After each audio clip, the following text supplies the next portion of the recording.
Hey everyone! Welcome back to my channel. The video explains how to change the color theme in Google Chrome, starting from the standard default look and walking through customization options. The creator mentions there are different color combinations you can choose to make Chrome look more aesthetic. So let's get started.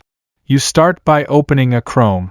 At the bottom right of the New tab page, click the Customize Chrome button with a little pen icon. Inside the customization menu, you can go to the Appearance section and then select Change Theme. You can switch between light, dark, and device, follows your system setting, themes, and click on different preset options to preview them. Chrome also lets you pick a custom color if you don't want one of the defaults. After choosing a theme or color, close the customization pop-up. The changes stay applied. If you found this video helpful, don't forget to like the video, subscribe, and press the bell icon for more quick tech tutorial.